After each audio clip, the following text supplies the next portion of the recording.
Hi, good morning, everyone. I'm trusting that you can hear me. I'd like to welcome you to today's presentation. I'm here in New York City, so I was about to say good morning to everyone, but depending on where you are, it may well indeed be evening or afternoon. And so wherever you are joining us from today, I'd like to send warm greetings and welcome. This program is being presented in conjunction with the Global Centers and a series of pop-up initiatives that many of you may be familiar with and are aware of being offered throughout the semester. And there will be many more that will be being organized for the coming semester ahead. For more information about that, you can always visit Global Centers, columbia.edu. And again, that's Global Centers, columbia.edu. My name is Jennifer Mock, and I'm the Associate Director for Education and Public Programs at Columbia University's Wallach Art Gallery. Just by a little bit of background about me, for many years I was a museum educator at the Metropolitan Museum of Art, and one of the great joys of the work that I do is being able to connect with audiences and visitors like you to just have some conversations about works of art that one can experience in exhibitions. And typically, if we were in the gallery, we would all be together and we'd be standing in front of art to talk about and to have a conversation with. But what we're going to do this morning, today, is just what I hope will be something that you will find to be engaging. And to the degree that it's going to be possible, I would love to be able to involve you in conversation. So I'm going to encourage you to respond to some of the questions and to add your thoughts as we go through this program today into the chat section. So the chat is active for this presentation and this program. So that's a little bit about me and who I am. The other thing I would just want to add to that is home for me is New York City. New York City is the place where I was born and raised, and it's a place that I love very much. As we start this morning, I just wanted first for us just to take a minute, I'm going to be quiet in a moment, just to take a look at the photograph that you see in front of you. And as you're looking at this photograph, and as your eyes kind of settle in a space, as you're looking at it, and maybe you're now kind of settling in that center, the center square, and the space that's in between. If we think about home and where you identify as home, and in the chat, feel free to go ahead and add that so that we can share that and learn a little bit more about each other. Focusing on that middle space in between in this photograph, I'd like to just throw out a question to all of us today. Tell us a story about your home. Tell us a story about your home. Doesn't have to be a fully rendered story at all, just a few words maybe. It can be even a sentence. It could be a doodle. It could be a sketch that you make. But just tell us a story about your home. And as you're thinking about home, think about that if we were together in the gallery looking at this photograph. What words or what type of image would you use to fill in the space in thinking about and talking about home? And I'm just going to give a minute or so for us to just think about that.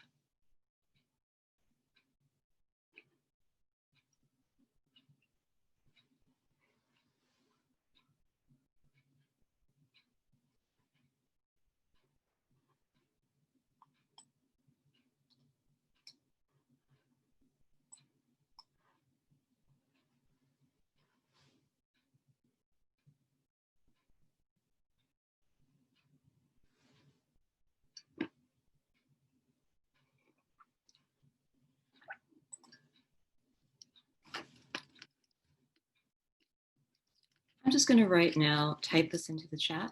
Just take a minute and tell us a story about your home.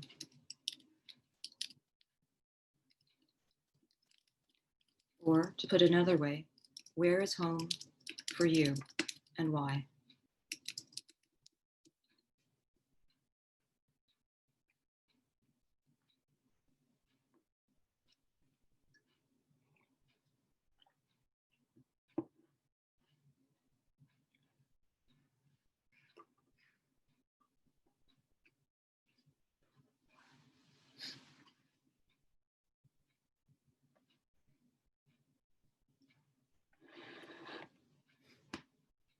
Okay. as you're taking a minute to kind of think about that question in the setup for this about home and where that place might be, feel free as this program goes on to go ahead and jump into the chat and share with us and share with me where home is for you and why that place is home and why you might identify that place as home. The reason why I wanted to start this talk thinking about home and talking about home in a context is because the Wallach Art Gallery's current exhibition, the Uptown Triennial 2020, it's an exhibition that in many ways gets to this larger question of home. This photograph that we're seeing here, it's actually by a photographer and his name is Dawu Bey. And Dawu Bey when Dawu Bey talks about art, he talks about how it's the visualization of a set of ideas. And he began photographing in a very focused form 45 years ago. He started doing that in Harlem. It was a place that had personal meaning and had a very personal context for him because it was the place where his parents had met. And then he took some time away. He's based in Chicago, actually. But then in 2013, he began to return to Harlem, and he began the series. And this is one of the works that you're seeing here. This is the Harlem Redux series. And the Harlem Redux series, I'm seeing here in the chat that we're just making sure that it is accessible to you. So again, feel free, again, as we're thinking about this initial question about home and establishing, I'm asking this question mostly because I'd like to establish some connections between all of us sharing space today, but also to get us thinking about home and the ways in which we identify with home and those forms of attachments. And it is really pertinent, especially in a work that we're seeing here, though it may not be as obvious. For Dawu Bey, the photographer, this is from his Harlem Redux series, and it's called Renaissance. It's called Renaissance Ball. It's the ballroom, Renaissance ballroom site. And in these series of images that Dawu Bey is taking, he is actually returning to Harlem and finding places that have significance and meaning, but are beginning to disappear. And they're beginning to disappear because of a variety of factors, including gentrification, changes in housing patterns, et cetera, and just general shifts that are occurring in the city writ large, but especially right now in Harlem. And in approaching this series, he specifically, in thinking about how art, if it's art for him as a visualization of a set of ideas, this body of work that he's creating right now in the Harlem Redux series is a series, it's a series in which he's also he's visualizing places that, if they are not already, are about to become places that will exist only in memory. And so from the perspective of the viewer, what we're looking at here, it's the people in a construction site. Many of you may be familiar with this from construction sites when you're passing by them. Oftentimes you can see a window into the pit or the foundation when something is being struck. And you can see here, as you're looking at this, the gravel that's on the ground. You can see here just a touch probably of the caterpillar or a piece of construction vehicle going by. And so rendering here in this space, what's captured here in this viewfinder almost, if you will, is a space that once was the place of a building that had significance for a community, but is not there anymore. And so, and asking ourselves and thinking about a place and telling a story about home, as we start talking more about this exhibition, carry with you now the story that you might have or a memory of the place that you call home. And if that exists still, or if it's something that's living only in memory, what are those feelings that are associated with that? What is it that connects us to home even when we can't be there? And why is it sometimes that we'll leave home or we'll make changes to home?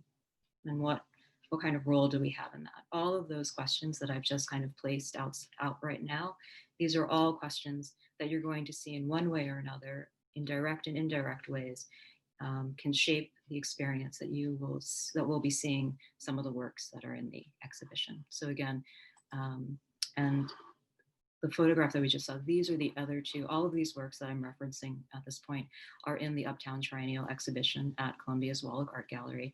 And that photograph that we just saw is part of 3 that we have on view. This is the Harlem Redux series. It consists of more than a dozen photographs, I think, at this point. And you can take a look here. You can see from dimension-wise, these are about roughly 40 by 48 inches, like 4 feet high. They're large. They're large-scale photographs. But what you're seeing here also is place, and this is another aspect that Dawobe's work that he's interested in, and that is, what does that relationship look like between people, the spaces that they live in, places where we make our homes, and then also layering into this now the idea of community. So this gives you a sense of these 3 photographs that are there. That was a way of introducing to you the Wallach Art Gallery's current Uptown Triennial 2020 exhibition.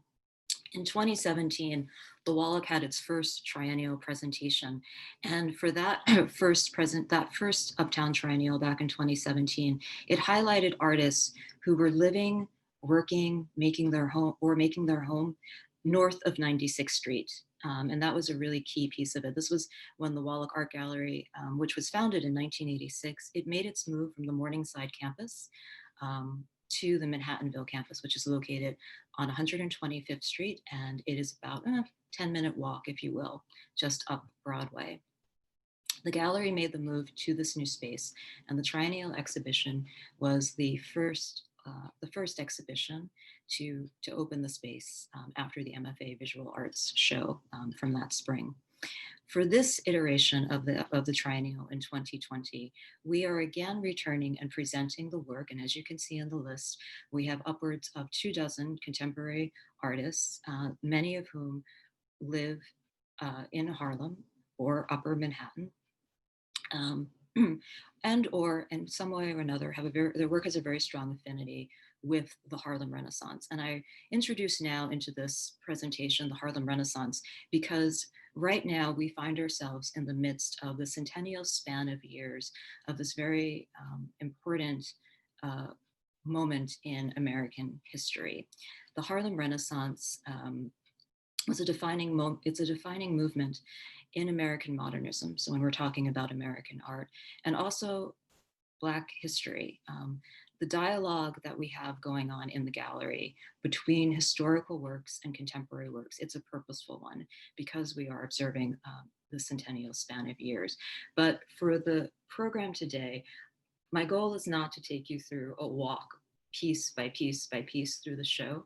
At the end of our talk today, I'll be able to share with you a link where you can actually experience a virtual walkthrough of the exhibition and the online exhibition. And I hope that you'll do that. But rather, what I'd like to be able to do is just make some connections between the works in the exhibition with some of the ideas that we've already kind of introduced this morning about home and community in relation to the Harlem Renaissance and the Harlem Renaissance ongoing impact.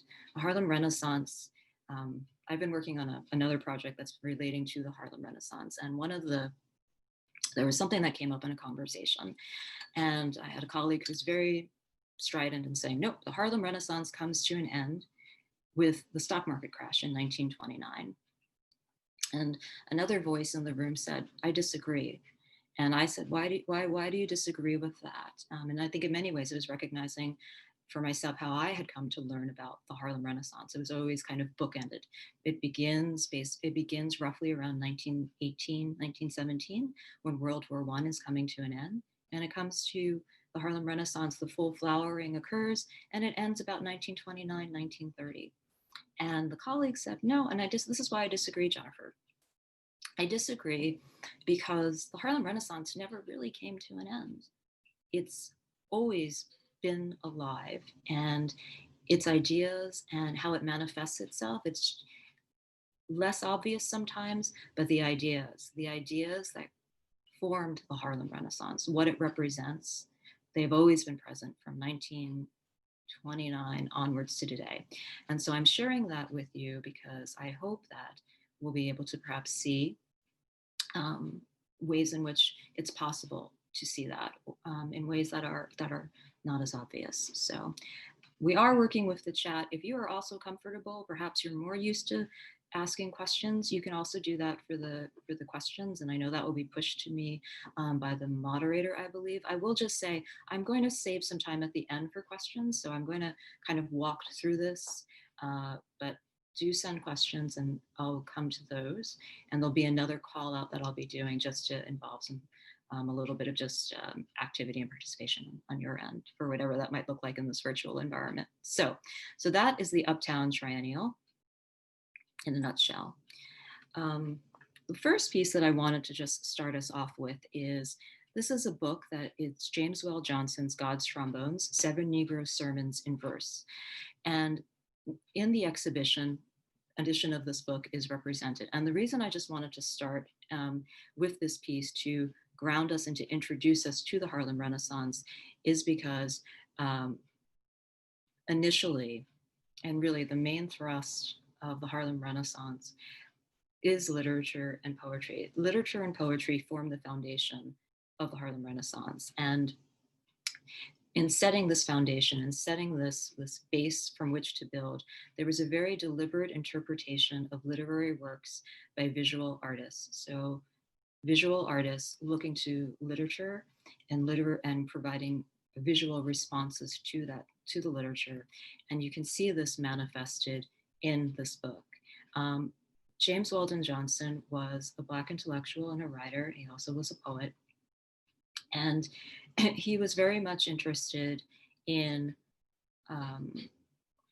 saving and making sure that the Black church and preaching in particular, and the very specific style in which sermons were offered, a call and response. Some of you might be familiar with that terminology of the call and response, the relationship that exists between preacher and congregation.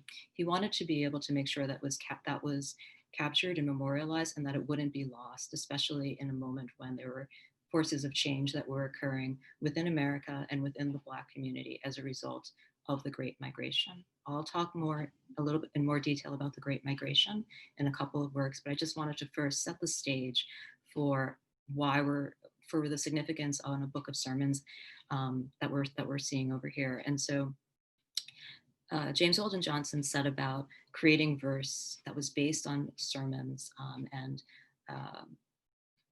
sermons that one could commonly hear. And to do that, he adapted it into a cycle of poems. And in God's Trombones, there are 7 sermons that are captured there.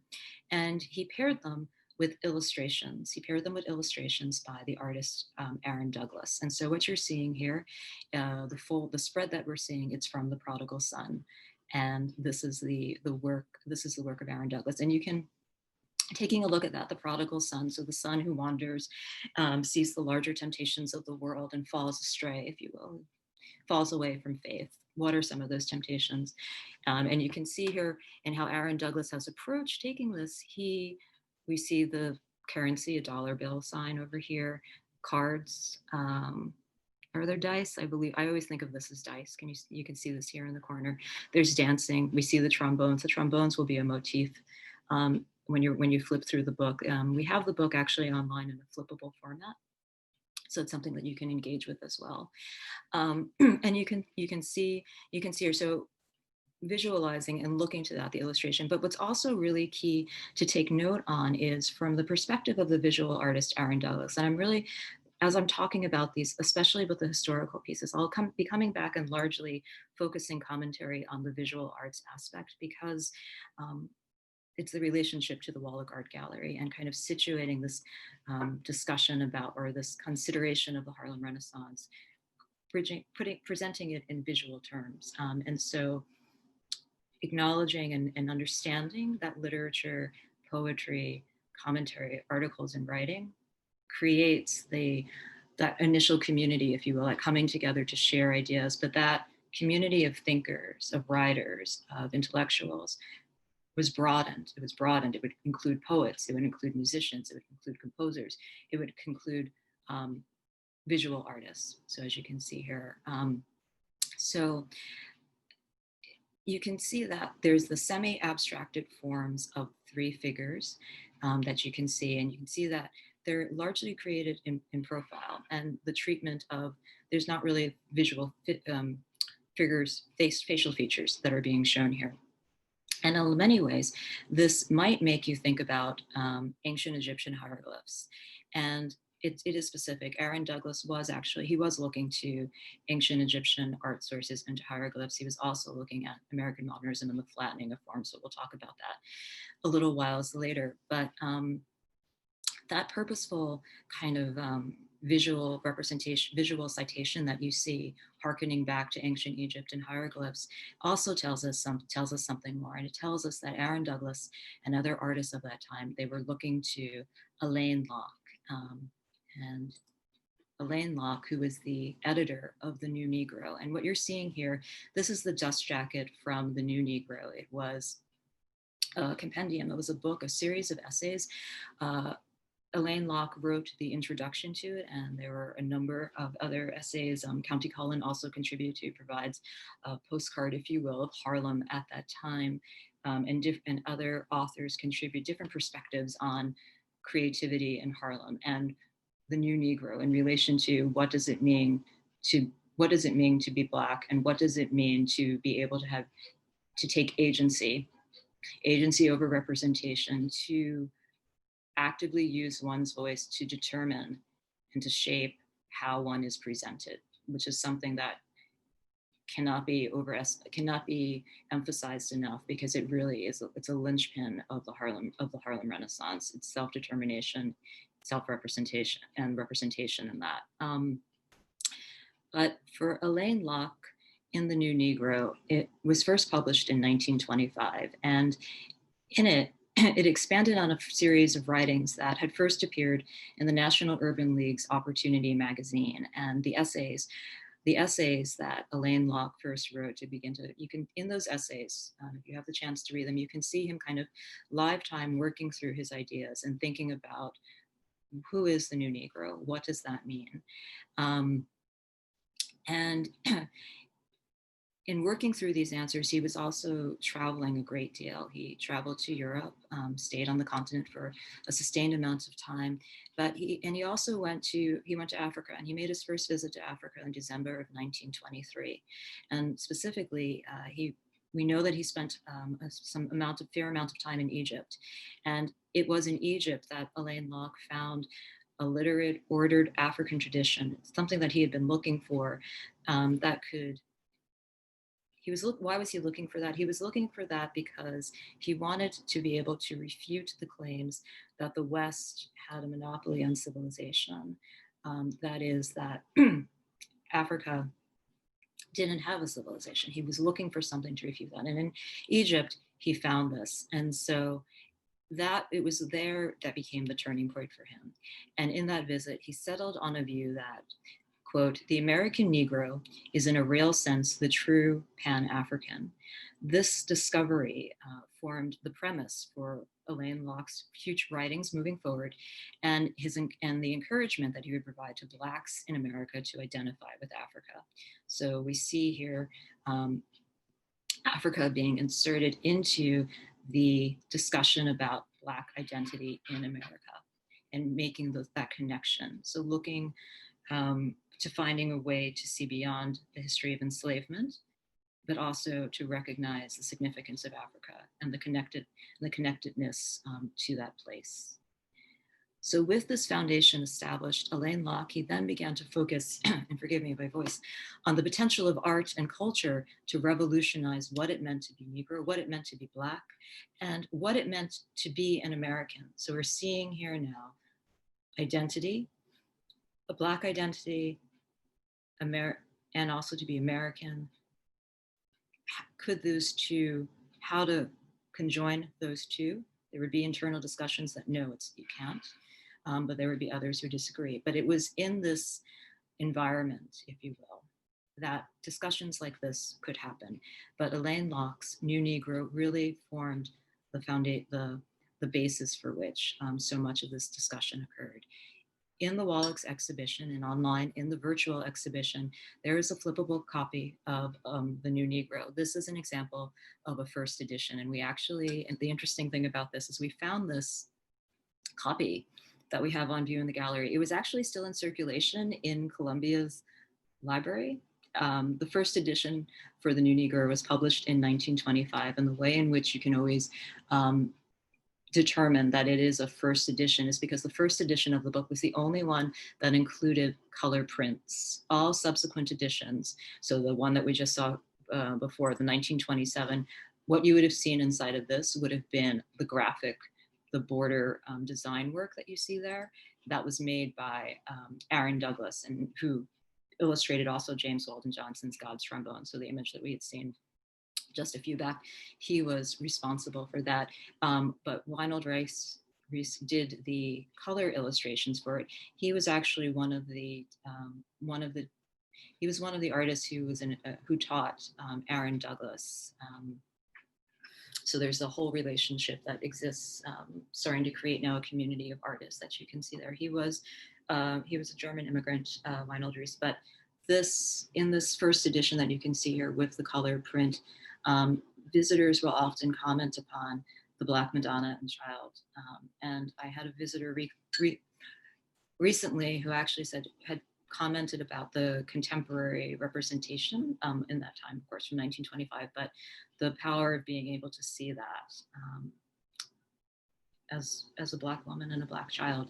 And this really sets the stage, if you will, for the book. And so I just am lingering on this here to give you a sense of the book, to give you a sense of its contents, and also to, again, think about that relationship that was beginning to build and to blossom between literature, writing, and the visualizing of that experience, and starting to kind of birch out and grow from there. So here you can see the New Negro. The next image I wanted to just share with you very quickly is, again, the first two books that we've looked at are in the exhibition. Here in this slide, I just want to give you an example of two historical works from the Harlem Renaissance that are represented in the exhibition. And in these two examples, we can see how, for artists, the Harlem Renaissance didn't just kind of flower out into paintings, although yes, it did do that, but also to sculpture and to photography. The image that you're seeing as you look at the screen, I'll just move my cursor on it, but it's my right. This is a photograph by James Van Der Zee. He was born in 1886 and he died in 1983. So what was that? He was almost 100. He was 97 years old when he passed away. So in the trajectory of his life, he experienced a great span of experiences, especially in the continuum of Black American history and culture. In his lifetime, he had two photographic studios in Harlem. And during the Harlem Renaissance, and especially in the 1920s, before in the late teens, early 1920s, his photo studio was especially popular because it was where you could go to have your picture taken. And many of you are maybe familiar with the photographs that were taken. They were, people would come and have their portraits taken in the way that the most important milestones in life that you can imagine. So confirmations, weddings, significant birthdays, or maybe just to memorialize something that was a personal, special moment that was happening, that was occurring in someone's life. This photograph that we have here is sort of a representative of that. This dates, this is 1930, so this is a little bit later on the end, but I think we can all agree when we're looking at it, we can see kind of the things that we would associate with a photograph being taken in a studio setting. You have the background and you have some flowers, and et cetera. But I think the thing that oftentimes visitors will comment on when they see this photograph is that the sense of directness. There is in looking at this gentleman, you have a real sense of individuality and the person. And it's not something that you can necessarily articulate into words. It's just something when you look at an image, oftentimes an image tells us so much, especially photographs, because it can convey to us a sense of the person in a way that words simply can't. We can imagine or try to imagine who this man was, what might have brought him there. But I think you just have a sense that he lived, and the life in that moment that's being captured on this film. And this is really, we're very keen to include a James Van Der Zee photograph. because in thinking about Elaine and thinking about the Harlem Renaissance and being able to represent the Black experience, and from the community, by the community, a Black photographer doing that, setting lens, if you will, to capture um, people, community members in Harlem. It's really quite significant. So we have photography now joining into this compendium, if you will, of images and visualizations of the Harlem Renaissance at the time, but also beginning to plant the seeds as well into visualizing the Black experience, which is going to, how it's represented, transforming over time. But in looking and starting to look at images, what are the things that we can find ourselves coming back to? The other image that we see here on the left-hand side, this is by Augusta Savage. Augusta Savage was a sculptress. She was a sculptor, and she was also, she ran what was the precursor of the Harlem Community Art Center. She was not only an artist in her own right, she studied at the Cooper at the Cooper Union Art School. She was born in Jacksonville, Florida. She came to New York in the early 1918, 15, some around about in that vicinity. She had her training in the art school. She was a sculptor.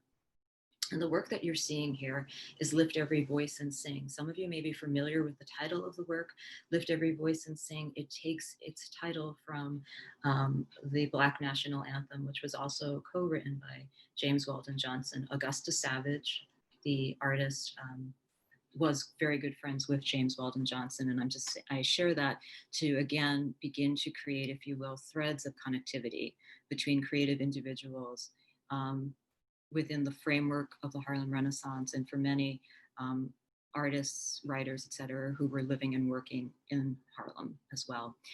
Lift Every Voice and Sing, the harp. We refer to it often as the harp, but the full title is Lift Every Voice and Sing. This was a statue, actually, it was actually commissioned for the 1939 World's Fair. And Augusta Savage was one of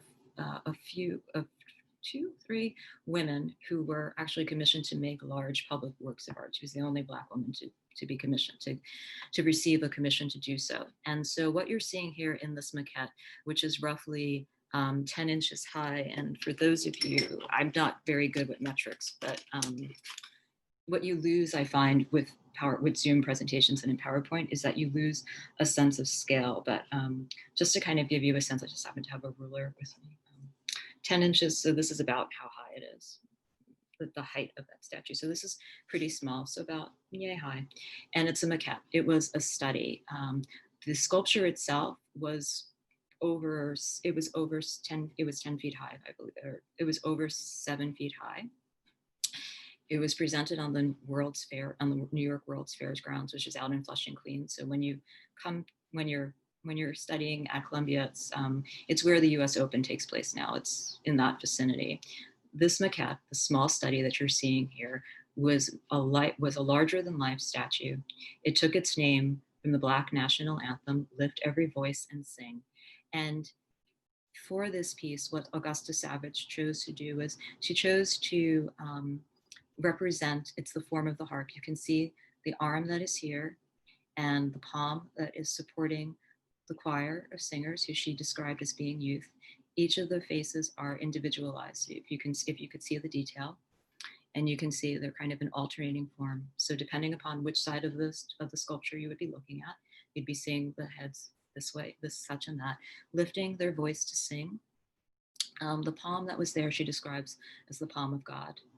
And so God's hand, God's arm, holding and cradling all of these voices, and lift every voice and sing. We only have this now in the form of a statue, and you can see here on the base, World's Fair 1939. And if I could show you the base, you would see, it would say Augusta Savage Studio. And the significance of that cannot be again overemphasized. The fact that it was an artist, that she was a woman, that she was a Black woman, and that she had her own studio space, all of these things were of great significance. To have a space for creating and for making. And as many of you may know, to create sculpture, to do sculptural work, and to do large scale sculpture work requires a massive amount of space and support to be able to do that. And that was something that Augusta Savage had.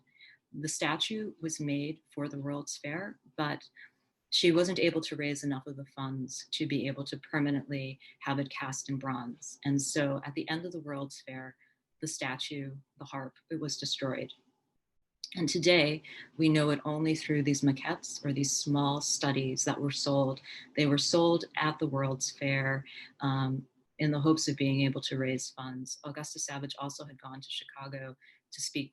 She would make visits to classrooms and to speak with children in school. And the kids would bring a penny to give to the fund to try to be able to raise the money to be able to make the statue permanent, to bronze it permanently, to cast it. And I just share that detail because a penny was a real, that was money. That was real money for large households that didn't have high paying jobs. And so that families came and they recognized that, and through their children, they made those contributions of pennies, is something that is, to be shared about this. But in the exhibition, these two works are also on view and provide, if you will, this foundation for thinking about and talking about the Harlem Renaissance. But as I mentioned also, this exhibition is not just a historical show. It is a show that has contemporary works in there. And we started off when we looked at some of the photographs of Dawobe in his Harlem Redux series, where he takes his camera and he returns to Harlem, and he's been taking these photographs since 2013 to he talks about art being the visualization of ideas, but and places, and thinking about how space is shown and what the lives that are lived there and what is disappearing quickly. But there are other artists as well who are engaging with the Harlem Renaissance in ways that may not feel as obvious or direct. And for that, I want to advance to my next stack. This is a painting by the artist Jordan Castille. Jordan Castille she's lived in Harlem since 2015. And as we're just taking a look at this, if you happen to have paper or pencil or even just spare space next to you, just take a moment and take a look at this work. And what I'm just going to ask you to do is just find a portion of the painting itself, any line, any place that particularly you find yourself looking at. Just take your pen to paper or take your hand to a surface and just follow a line. And the reason I'm just asking you to do that is I'd love for you just to take a minute to closely look at this painting. And I'm just going to be quiet for a minute because I've been talking too much. Let's just have just a few seconds to just engage in the act of looking at Jordan Castille's MTA. That's the title of the work.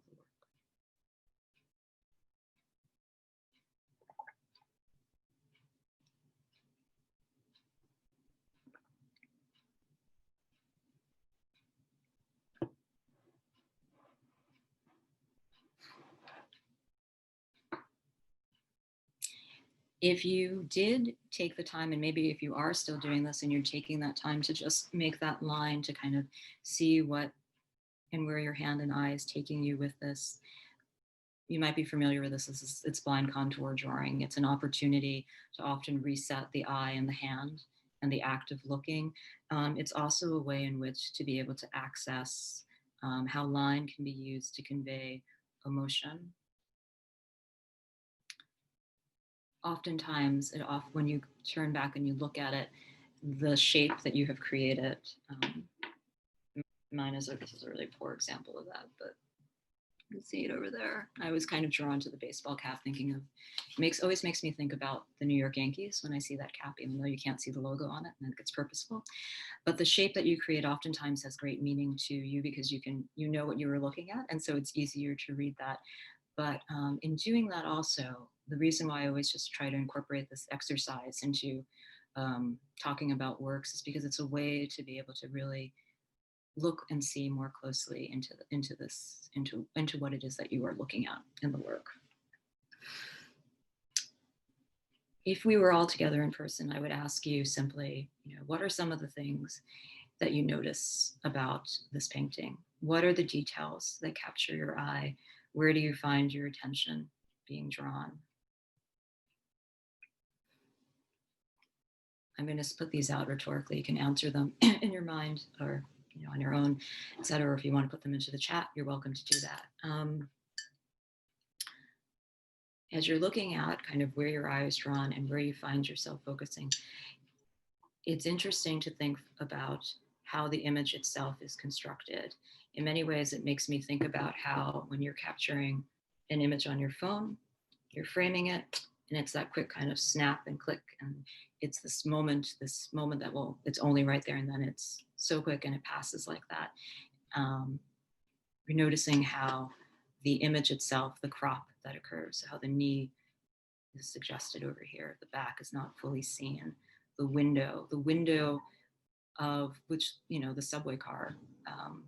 I always think these are like the orange and the yellow subway seats that you can see. You can see the pole in the background. You can see the doors here. And so it's almost that quintessential New York moment, passing subway cars. Or the other way you could see it too is that what we're seeing is the reflection across the way. So you can also read this image as the person who is seated on the opposite side of the car, and that the window there acts as a reflection of what you're seeing. So depending upon if you want to see this as two subway cars that are passing, two lives that are for a moment kind of crossing, or if you want to see this as a little slither of a piece of a reflection that's capturing a moment of a man who is in slumber, and another train rider who is just kind of sitting and doing her thing in the morning or in the day. That's kind of up to you.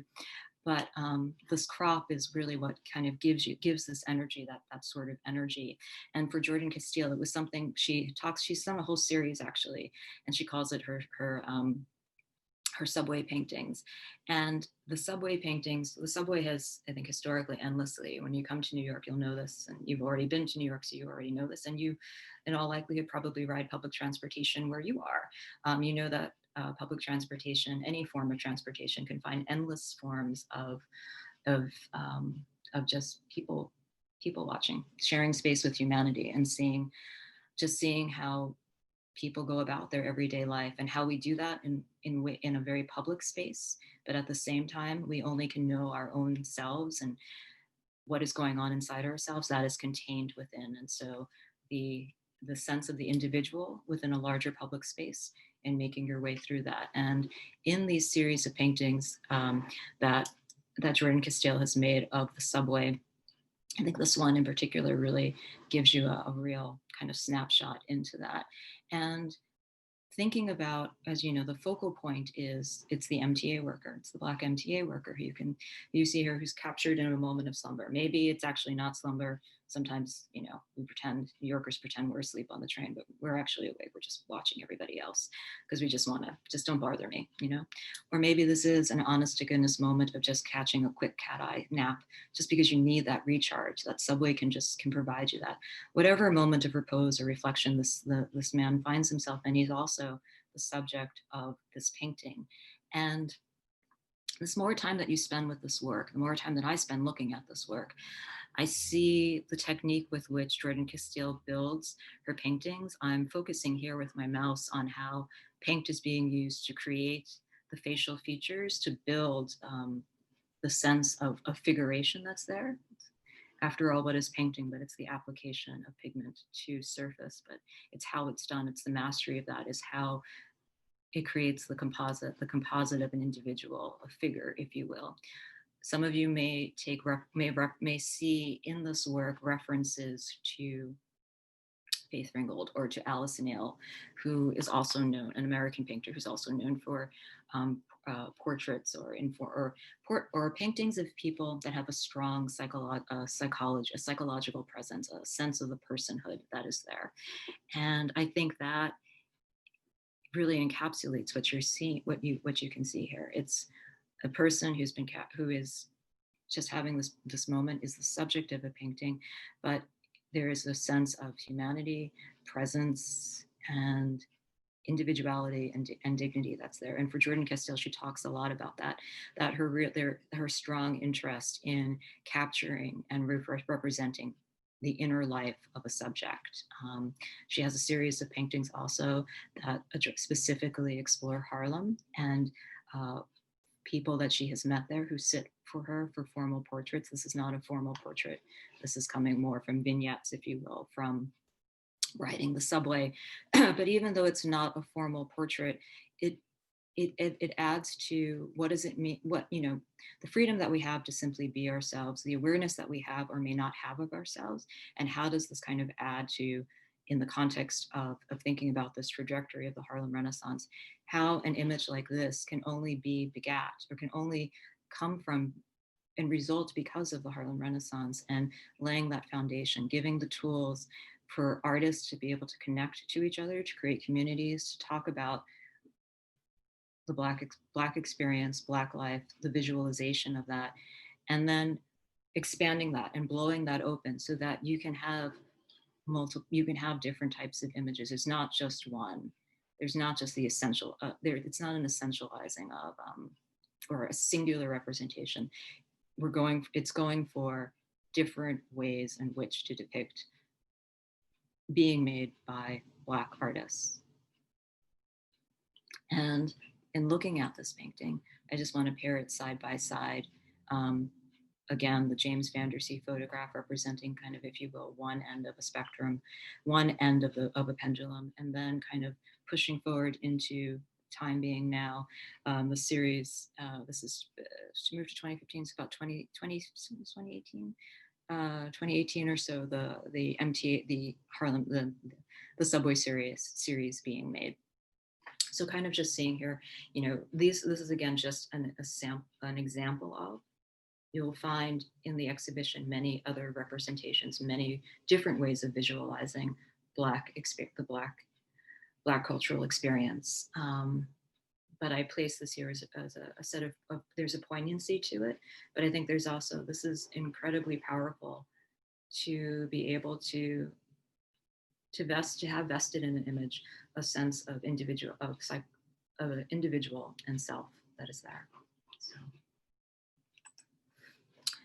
Earlier on in the talk, I had made mention of the Great Migration, and I wanted to now very quickly kind of just touch on it in the guise of this piece that you see here. This is Avaria Simmons, The Whole United States is Southern. It is from 2019. In the gallery, we have on view about 3/4. The work, depending upon where it is shown, it can be larger or smaller. So I don't think we were able to accept the entire piece. But we have a significant, the series of panels themselves that are there. The Whole United States is Southern makes reference to the Great Migration. And the Great Migration occurred between 1915 and 1960, and it was the mass movement of over 5 million Southern Blacks to the north and to the west. The year 1915 is significant because that is one of the years of World War I. World War I mobilization, the army opened up a large number of jobs in the north, in factories, in other work settings. And it was one of the reasons why, that was one of the pull factors for opportunity. When we talk about push and pull factors, and we talk about the Great Migration, what were the factors that were pushing or would push someone to leave home? And what were the pulls for it? So jobs and opportunity made possible or made available. Possible isn't the right word for it. It's made available because of World War I and because of enlistment and the army, et cetera. And so jobs opening up. Also recognizing as well a factor to leave the South was, it was Jim Crow South. It was segregation. It was all of the restrictions that were placed on African Americans, the lack of opportunity, the lack of the high level of poverty, and also the racism and the violence and the tension that existed there. And so the whole United States of Southern, in part, the title of this makes reference to the fact that if you think about it in that context, if over the span of years between 1915 and 1960, 5 million Black Americans making that move, that migration up north, going up north and out west. Up north, New York, Harlem was one of the major destinations, Chicago also, Detroit, going out west, striking out for California. All of these were cities that were places that were the Great Migration kind of the trajectory of movement that occurred. And so the whole United States of Southern, thinking about that, thinking about how the Great Migration brought a significant community of African Americans up north and out west, bringing with them their Southern traditions, vernacular culture, if you will. Really, indeed, the whole United States of Southern. So that's just giving a little bit of context for the title itself, but also for Zeveria Simmons. She's also making reference to another canonical work. Now, the work that I'm about to share, it's not, we wish, but it's not represented in the Wallach Gallery's exhibition, but it's something I think that a work that many of you will be familiar with. And Zeveria Simmons, she is very specific in saying that when creating the whole United States of Southern, she is making explicit reference to Jacob Lawrence's Migration series. And what you can see here, the Migration series is a series, it consists of 60 wood panel works that were made between 1940 and 1941. Jacob Lawrence was 23 years old when he was commissioned. He received funds, a grant basically, to create this series that visualized the Great Migration. And what you're seeing here, I just chose 6 panels. The first panel, during World War I, there was a Great Migration north by Southern African Americans. This was the first, and the image that you're seeing here is the last in the last panel in the 60 panel series, and the migrants kept coming, and they kept coming. And you can see Chicago, New York, St. Louis. So the different cities in which migrants were choosing to go and to leave.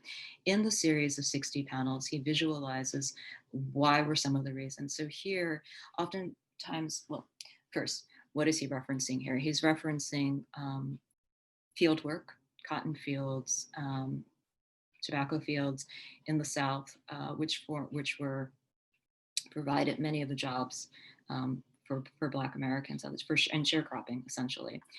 Periods of drought, always, with any kind of farming and agriculture, you're always at the mercy of the weather. You never know what it's going to bring for you. You never know what that crop is going to bring. But when you combine that with also being a sharecropper, where you are tending to a portion of the land, but you are not receiving the full due of you're not the reap of what it is that you have planted. You're not receiving all of that, but rather you are, all of this goes and feeds up into the owner of the larger agricultural farm, state, et cetera. These challenges of weather, tripling down into the sharecropping system, made existence very difficult.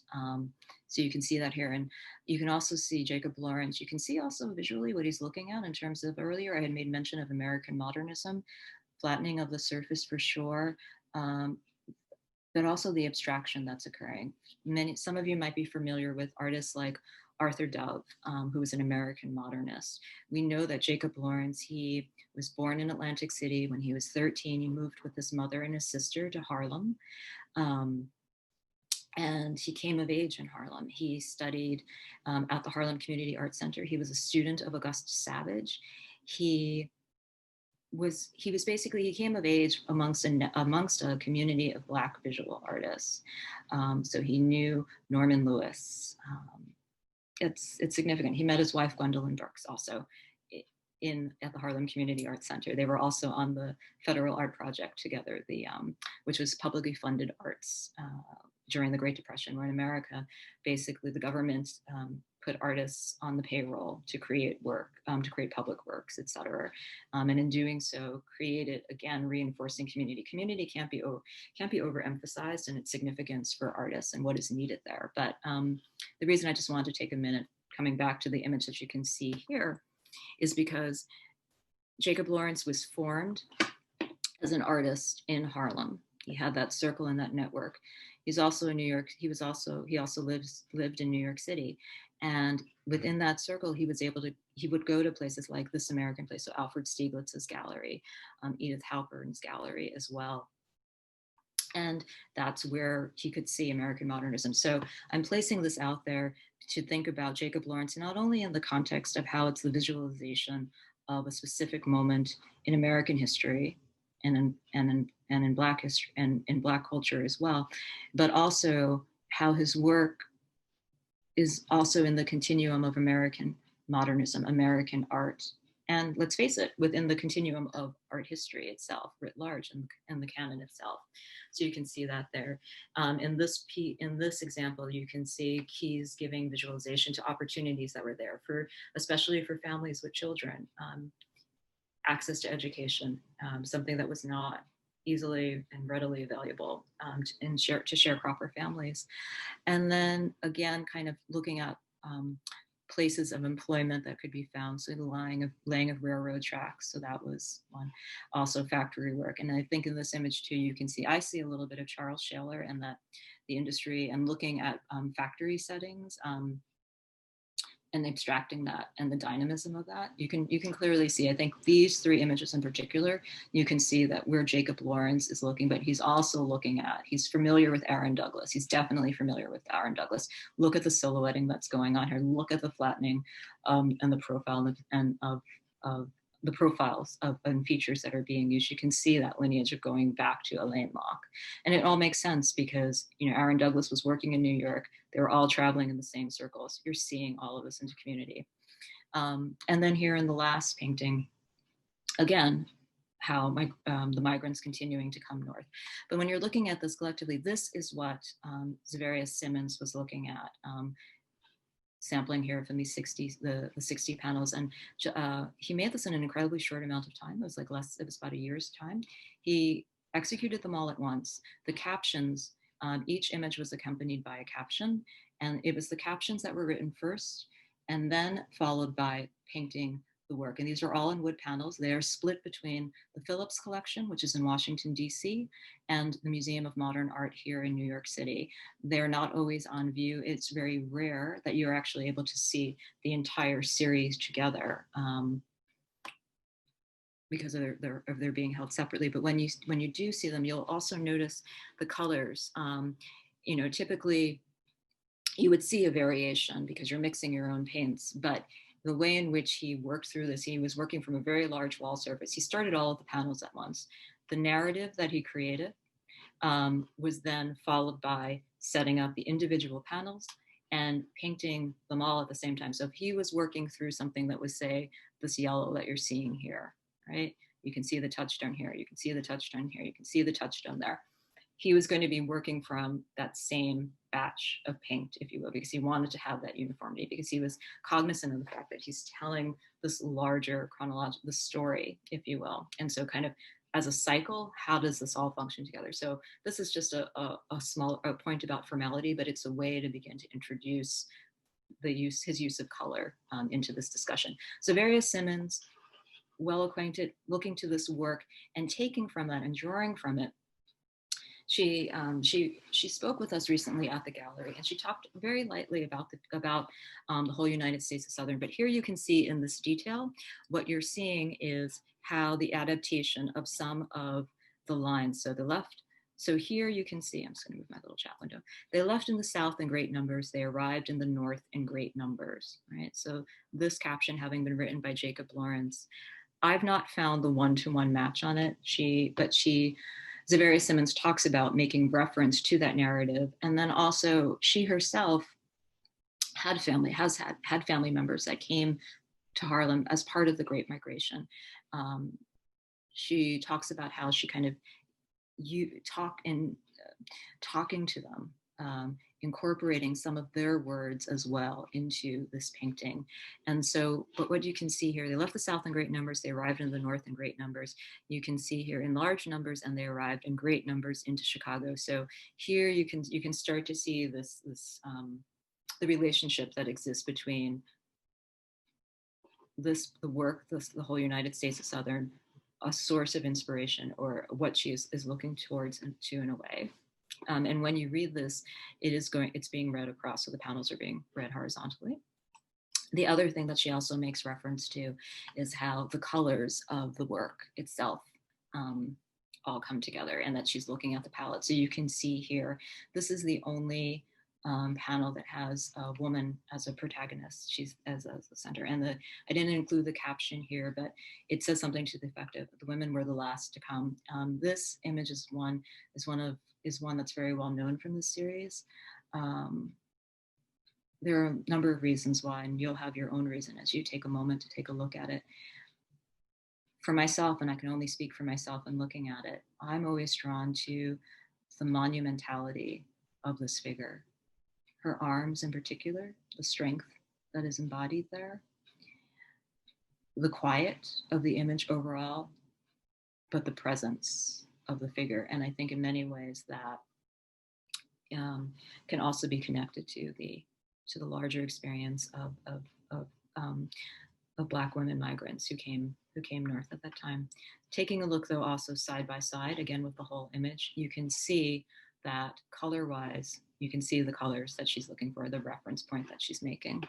So, and then over here, I would just say, looking again at some details on it, she talks about, Severia Simmons talks about filling the language and the building, filling in the language and building out that narrative. We started off this morning thinking about home, stories that we have about the places that we call home, maybe asking ourselves why we call this place home.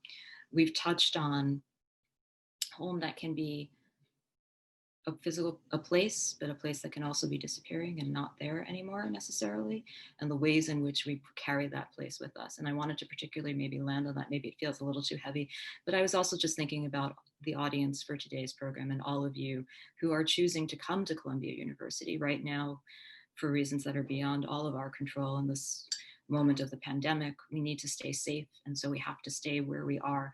But you've made a choice. You're making a choice to come to Columbia, and you're bringing with you the experiences that you have been shaped by and the place that you call home. And you will be making a home here in New York. Migrants who came as part of the Great Migration, they came to Harlem. They experienced the Harlem Renaissance. They added their voices to the Harlem Renaissance, and they changed. The place profoundly changed them, and they in turn also changed that place. I wanted to kind of land on that. We're running down on time, and I'm cognizant of everyone's time, so I'm going to skip through this. I'll just simply say that this is a work by Derrick Adams, and it's a wallpaper series that's inspired by the Green Book. The Green Book was a publication that was self-published between 1936 and 1967, and it takes its name from a gentleman whose last name was Green. He was actually Victor H. Green, the publisher of the Green Book. He was a postal worker, and what the Green Book is, it was a resource that Black travelers could use, especially when driving, that guided you not only to places of rest and respite if you were traveling for leisure, which was something that was becoming more and more accessible and available across America, but he's specifically focusing on the experience of Black Americans beginning in the late 30s, 40s, and 50s. A book like this was really needed because in the United States, with segregation, with Jim Crow laws, especially in the South, the need to know where one could be safe. Where were you going to be able to find shelter? Where were you going to be able to find a hotel that you could stay at? Where could you be served at a restaurant? Where would you be recognized and respected and served with dignity that as a human, every human deserves, but especially when traveling across the country or to go simply from one place to another? Where could you find community? Where could you find a place where you could feel safe so that you could be rested to continue your journey? And this Green Book was exactly that. This is the first book that was published in 1936. Price was 25 cents. I'm going to flip through it really quickly. I love over here in patronizing these places, please mention the Green Book. We know that today when we are asked like, so who referred you here? You can see that. What I love also about this, I just wanted to share points of interest in New York City. I can figure out a way to get this to you, but if you're interested in seeing more of these, the New York Public Library actually has, you can flip through all of the editions, but I love this kind of snapshot from 1936. Where are the places that you might want to see when you're in New York City? So like the Bronx Zoo, the Botanical Garden, what else is there? The Theater District, the Triborough Bridge, Chinatown, the Hayden Planetarium. They're all places that are still here now. They're places that are holding on as best they can in this pandemic. I would just put this out here too, to think about, your list. What would you add to that as well? You can see here, New Mexico, North Carolina, so like North Carolina, Greensboro, North Carolina, like here's hotels, tourist homes, taverns, etc. It's indispensable. So Derrick is taking a look at this, and he's basically created and taken sections from the Green Book and made them writ large to see that. And so I kind of wanted to sort of close on this in thinking about home, traveling, choosing to make home in a certain place, the ideas that carries with you and why. Thinking about the Harlem Renaissance, thinking about it in the context of Black cultural experience, Black American experience, audience as well. I think this particular work makes us very much aware of audience, which is also something that the Harlem Renaissance drove great attention to. So I saved it for the end. When you come to Columbia, and you will be coming soon, I know, this is the Manhattanville campus. This is the Lenfest Center for the Arts. We are located here on the 6th floor of the building. The image that you see here is an install shot from one of our past exhibitions. Wallach Art Gallery presents exhibitions. We present 3 to 4 exhibitions a year. We see ourselves as a laboratory and a forum for the exchange of ideas about the visual arts, very much in the way in which we attempt to do this in a virtual setting. It's a space where we come together to talk about art, to share and build and make a community. We are part of the community of Columbia. We are part of the community of Harlem. We are part of New York City. This is the virtual tour that I've been mentioning of. So on the gallery website, you can access this and you can physically walk through the exhibition and learn more about the works on view. I leave you here now with the work that greets you as you enter into the Uptown Triennial exhibition. This is a multimedia piece, and it's by the artist Whitfield Lavelle, Autour du Monde it is called, and it makes reference to the Harlem Hellfighters, or Regiment 369. The Harlem Hellfighters fought in World War I. They were all enlistees. They enlisted from Harlem. They enlisted because they were Americans. They wanted to serve. They were patriots. They were patriots in the context of what that meant to be a patriot as a Black American. In this work, Whitfield Lavelle looks at these men, he presents them, and they look and they gaze back at us. They enlisted, they fought for America. They were sent into France, and they fought side by side with the French. They were recognized for their heroic acts. They were in theater of war for over 190 days. They saw a great deal of action. On the front, they suffered a high rate of casualty.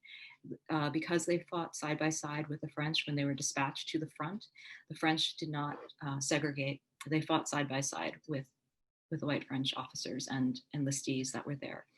The white army, US Army asked that they be separated so that they not intermingle with.